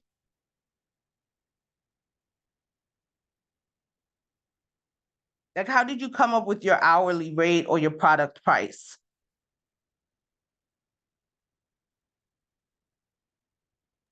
Based on others Based on others? Okay. in the area anyway. Okay. Anyone else? Yeah, I took $100 a session and I sell 12 sessions in a bundle and just did 100. And so that was 1,200 for the whole package. Mm-hmm. So honestly speaking, the people who use that approach, Ilana, did you find that worked for you? Was it enough to actually help you reach that KPI, like that metric? Well, so I didn't have a KPI because I didn't have all this stuff, but what I felt like it was reasonable, and that was really what I was going for. I felt like $100 for a session is good. So, but I think I would go higher because other people in the industry go much higher than $1,200. They're like $2,500, but Yeah. yeah, that's how I did it. Yeah. Anyone else? Brittany, did you find that worked for you? Yes, I found that it worked and brought me in a lot of clients. But in doing my research now, like even when I'm looking outside of the area and looking at others in the area, I see that they have like their prices are a bit more, way more than mine now. So I'm in the middle of, okay, do I keep it at this because I'm getting a lot of, people coming in on this, or do I raise it and risk the chance of the clientele dropping a bit? Yeah. Which is always, thanks, Brittany. This is always the trick when you come in lower than what you actually need. And so there are three things you have to consider. So anybody that's, taking notes or anything like that. So one is, yes, market rates, right? Your industry, your competitors, that matters. But what is not talked about and is equally important are two more things: is your perceived value. So me charging $20 an hour, thinking that that's going to give me a competitive edge, what it said to my potential customers was that she's cheap. And so if her price point is cheap, is her service cheap? And if her service is cheap, is it even worth it, right? And then the third thing is the cost of production. A lot of people, before they actually create like this item for sale, they don't consider the cost of production. And so in the consulting space, there are actually formulas that you're supposed to use where it's your billable hour plus your non-billable activities. And it's usually 1 billable hour to 2 non-billable activity, plus whatever the fraction is of your overhead costs. So if I'm charging $20 an hour and someone calls me in to do a speaking engagement, I can charge them $20 for the hour that they asked me to come in, or I can understand the fact that for every hour that I present, there are 2 hours of preparation. So just on that as a baseline alone, I can't charge what my normal billable hours should be, right? So what is the cost of actual production? And the cost of production is a back end formula that you have to develop. And it says not only my billable activity, but my non-billable activity that's actually going to lead to the sale of this product and is going to lead to a good customer experience. So when we ask ourselves for each stream of revenue that we're working on, what is my price before I make the sales pitch? Because they're going to buy whatever it is that you sell. And if you try to renege and say, actually, no, I meant $150, not $100, then as Tish said, it messes with your credibility. And so it's in our best interest to go in with the research actually already done. So yeah, so Brittany, the cost production is what, so in most service-based industries is what would actually lead to the actual time of delivering the service. So for example, if I know Brittany and she works with expecting families, right? So there's like the time that you probably are there present for the birth of the baby, but is there work that you do beforehand? Whatever that prep time is, that should be billable activity as well. The consultations that you do, the materials that you probably have to purchase for that. Your benefits should be considered as well. So if you're working out of your home, there's a formula that you're supposed to use as you're considering how to build clients, because somebody has to pay for that. It's in your operational cost. But most of the time, the most direct thing is going to be whatever preparation is done for the service delivery. This is the tool that I mentioned earlier. For those who are not familiar, this is called a business model canvas. And we can email this out. Actually, I think we dropped a blank copy of it in the chat, but the business model canvas. This model canvas, when you fill it out, it's actually going to help you deliver not only your value proposition for your sales pitch, but it's going to identify where there are opportunities for you to diversify your revenue streams. So if you currently have 1 to 3, I think most people answered that. Based on your capacity, 1 to 3 could work, but it means that the formula that you use to identify your critical success factors in the 1 to 3 bracket has to be very, very accurate. There's not a lot of room to not make enough money with 1 to 3 streams in your revenue, because if something happens, a COVID happens, a storm happens, your client's budget, their funder backs out, then 1 to 3 does not give you a lot of room for buffer, right? Most people with their businesses, they're going to find their sweet spot in that 3 to 6 frame. That 3 to 6 frame, but it has to be a very calculated framework that you're working with. So this business model Canva, and you can do as many of these as you need. You could probably do 1 for each stream that you have. You're going to just fill this out. Okay, so you're going to identify for your business as a whole, your key partners, but then this is where you focus in on the specific revenue generating activity, right? So the key activities, what actually makes me money? So in Kathy's case, she has coaching. So she can actually describe what the coaching experience looks like. Is she billing people based on 30-minute increments, 1-hour increments, 45-minute increments? The key activities, what can they expect to get out of that? The value proposition, in a market that's saturated with coaches, what's different for her, right? And that's the value proposition. And so when people say I have a challenge getting in front of the right people or finding the right audience, the question is, like, am I telling the right story? Because we can always find out where they're positioned. Every social platform, every marketing platform is going to give you the analytics that will tell you who's hanging out there, right? Like when you do cold calls and you do cold emails, all of that, there's research that backs that. But is your messaging translating to who those people are? So listing your value proposition for each stream of revenue is really, really important. Customer relationships, like how do we build that? How do we engage? How do we keep it going? And then identifying your key customer segment. Using Hyacinth as an example, right? The customer segment that's purchasing her service at the lifestyle level is probably a fraction of what those who are purchasing at the hotel level are purchasing. And so her job when it comes to like marketing across the stream is to make sure that the messaging never gets mixed up. She can't sell to the lifestyle people what she would sell at the same price point to the hotel people, because there's a misalignment there, right? The lifestyle people can't afford it. And that's okay if they can't afford it. Her job, again, with this diversification formula is to say, I can stick in this lane and I can count on the return on this to be just this exact percentage for what I need for my general operations. The cost structure. So we talked about whether it's going to be a dynamic structure, a fixed structure, the users, and creating a formula around there.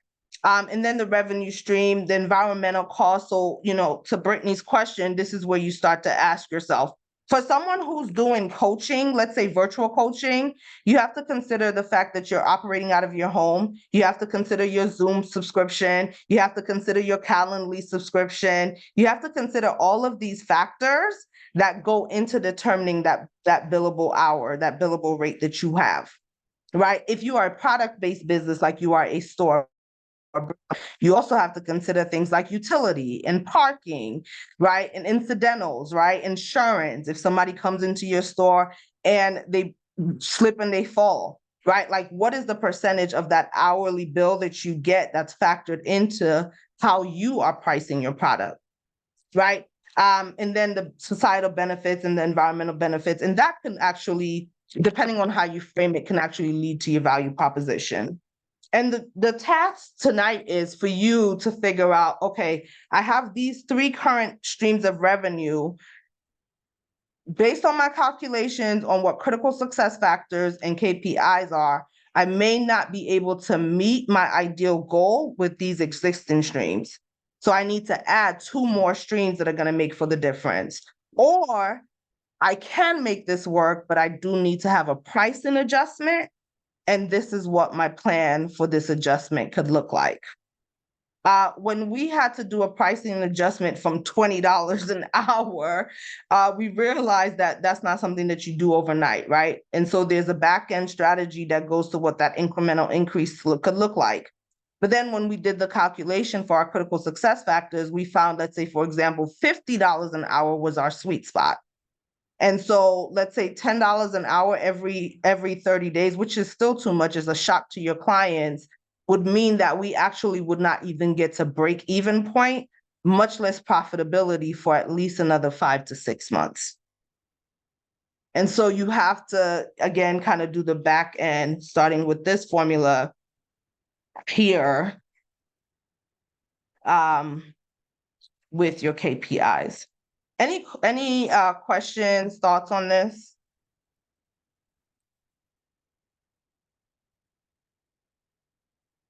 So the question again, as we wrap up, because it's 9 o'clock, is to think about yourself, right? One, the first question that we asked is, are you happy with your current stream of revenue? If you're not happy with your current stream of revenue, so before you even get to what Tish is talking about, which is making the sale, am I content with it? Are my price points good? Is my segmentation good? Is my marketing message good? Is my sales strategy good? If the answer is no to any of those, then you know exactly where you need to be to start doing the tweaking. If the answer is yes, all of those things are good, then to answer the question in one of our earlier prompts, then yes, diversification then has to become the priority if we're going to focus on income generation for 2024. Okay, good. Does anybody have any final thoughts, questions, comments?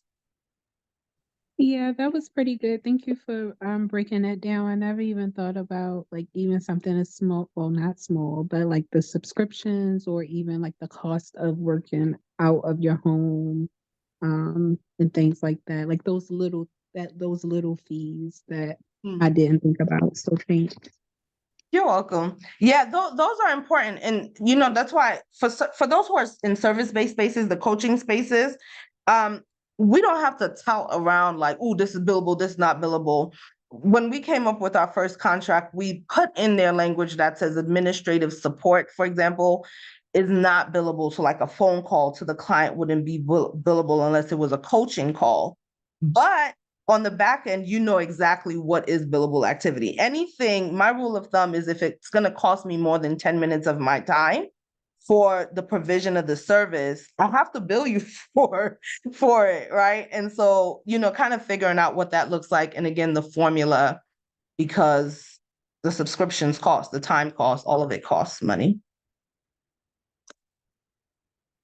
Okay, awesome. Okay, so I'm gonna hang out as I typically do after this session. So if folks have any questions that they wanted to ask specifically about the revenue generation, or even just piggybacking off of what Tish's presentation was talking about, then please feel free to hang out. Some final things from MCWEN. Thank you all so much for attending this. This is split into 4 parts. So what is this? February, March, April. We will have our speaker is talking about social media marketing, and it's only about marketing. So unlike our virtual meetups where we do like this kind of generic presentation, these are honed in and focused on that. There are other ways for you to get involved with MCWEN. If you go to our Get Involved page, you will see them, from event volunteers to being speakers to being coaches, all of that. If you want to partner with us, to help McWEN in your city. We're always looking for local coordinators. And then, of course, we ask that you please stay connected via our social media pages, our Facebook group. And for anyone that's not a McWEN member currently and would like to be a McWEN member, this is the code, McFriend24, and you get 25% off membership for 48 hours. And so I don't want to hold on to people because I know 2.5 hours we've been here, but I am going to make myself available. So if anybody has any clarifying questions about anything that we talked about today, I'm more than happy to answer that. But I thank you all so much for hanging out with us tonight.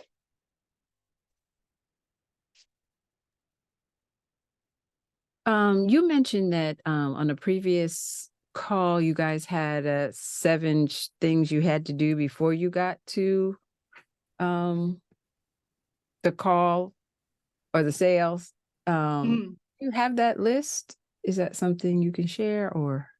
Are you talking about the last session? Yeah, you had mentioned, I think you said in the last session, you went through 7 different things that you had to do, like with marketing. We were talking about marketing, and you said some people do 1 and 2 and then skip, Yeah. Yep. I'll show you that right now. Okay. So these are the 7, it's actually 6, 6 steps that most people go through. Your potential customers. This is what's happening in their head, like the psychology of it. So it starts with this awareness, right? Which is where most social media activity stops. Is all you're trying to do is to just stand out in the crowd above the noise. So all your postings are doing is just raising awareness. But after awareness, our job is to figure out how to convert their awareness into interest. And you have to create opportunity for them to do that, which is why they'll tell you, social media, for example, you have to have a call to action where your followers literally have to click on something to get to somewhere to engage with you better. If you leave it to just comments and likes, the research shows that actually only about 2% of people are actively engaged with you. Most people are just like scrolling through. So the comments and likes is not where you gauge real interest. If you can get them to a website as a landing page or something, most people who sign up for your newsletter, who sign up for an event, who sign up for the free 15-minute phone call, interest call, those are the people who are interested. So you're filtering out just those who were hanging out for awareness. From interest to consideration, how you sell yourself at the interest stage will determine whether or not somebody will seriously consider working with you. This is why Tish's tips are so important. Because their job is to do this, to shop around that awareness. Your job is to convert their interest. And so based on what the pitch looks like, the price point, all of that. At the consideration stage is where they start comparing you. So if someone has like discretionary funds for like membership, I have $500 a year that I can use, like they're going to look at McWEN, but they're also going to look at a bunch of our other competitors. And something about our storytelling should resonate with them. So at the consideration, they're shopping around. This is why your digital footprint can't stop at social media. There has to be cross promotion, right? Or it can't stop at one channel. There has to be cross promotion, stuff like Google reviews, Yelp reviews, stuff like that. That's what people are doing. After consideration is where they actually go to intent. This is where most people will move the stuff to their shopping cart and they'll leave it at the shopping cart until the budget aligns or until they come back to it. But the intent is where they actually engage with you. They'll ask you for a quote. They'll ask you for a proposal, even if they never actually purchase, but they've seriously like considered you and they saying the competitors don't match with you. At the evaluation stages, right as they're about to click buy, and the evaluation stages where if they have any like thoughts about like, could this not work? This is where they're entertaining that. And then finally, if they make it through the evaluation stage, this is where they do the purchase. At the evaluation stage, they might try to negotiate. They might ask you for a price point where they say, well, I can't afford that. Can you do installments for me? or I see that you did this, but your competitor did this last time. Can you do this? It's a lot of back and forth at that stage. And if you can make it through the evaluation stage, they're actually then ready to make the purchase. Thank you. This was so helpful. It's been more like a hobby, but I need to make this a business, and this is really helping me to frame out, the things that are important. Yeah. In understanding. So thank you. You're welcome. You're welcome. And I think it was Hope. I don't know if Hope is still here, but Hope was talking earlier about the branding messaging. A lot of people, and I'm gonna say this, I might be biased, but I think a lot of people put too much emphasis on branding without like the substance of it. Because in a sea of like businesses, pretty branding is, anybody can do pretty branding, but it's like beyond the pretty branding, it's like, is there value added? And that's really what should guide the whole funnel experience, is you screaming this value at them, right? Like the value is the convenience, the value is the price point, the value is that everybody is saying this is a great product, but you have to scream that at every turn. And you have to figure out how to do that in a way that's salesy, but it's not like annoying, Yeah, but you that have to screen value added. that makes sense. That makes sense, because it Yeah. does feel like you just, okay. With the social media post, and but value at every turn makes sense. Yeah. Value at every turn. If you spend too much time on the pretty stuff, like the topical stuff, they never get to like see the value. There's a difference between someone who spends a lot on, like, let's say video promotions, and someone who says, I have a static testimonial, but it's my best testimonial and I'm just going to package that really well. And the person who has that static testimonial, because it's instant credibility, 9 times out of 10 will probably win that client, because at the end of the day, that's what they care about. So your testimonial could literally cost you $10 on Fiverr to pretty up, and somebody else might have spent like $80 on a nice video. But if it didn't speak to the value, you might miss that client. Right. Good. So helpful. Thank you You're for welcome. taking the time. This is really good. Yeah, my pleasure. Next time. Yeah. Anyone else? Any thoughts? I had a Questions? I just want to question say thank you. about, This was great. Oh, you're welcome. Thank you for coming. And I was just about to click off, and then she said the thing. I was like, let me listen to the thing. Funny. I had a question about when you were saying like the formula. Were you saying like we have to create our own formula as far as pricing, or are there places we can go to get these formulas? Yeah, there's a standard formula that you can tweak based on your thing. I'm trying to see if I can find one. I have it in my email. There is a formula though. There's a standard formula. I mean, there are a couple of different ones, but they're all gonna have the same. Oh, here's one.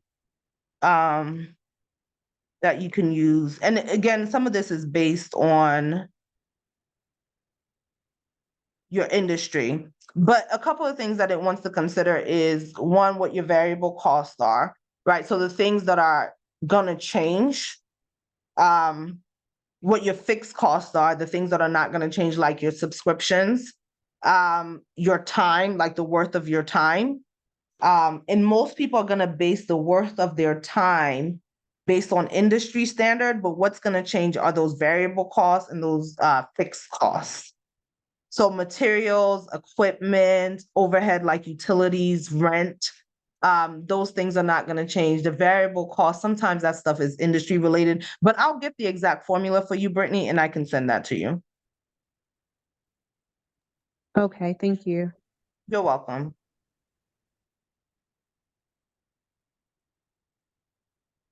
Anyone else? Some comments, concerns? No? I'd Yeah. like that formula too, if you'd send it. Okay, you know what? I'll send it to everyone. Okay. I'll just put it in the email. Cool. Thank you. Yeah, there are a couple of things that don't change in that formula. I have to find it in my inbox. Okay, well, thank you so much, everyone. Again, thank you for hanging out. If you have any questions, please feel free to email us. If you are a member of MCWEN, then you know that all of this is free to you for the entire year. And so our April workshop, like I said, is just marketing. So we have a marketing consultant that's going to do the full workshop with us in April.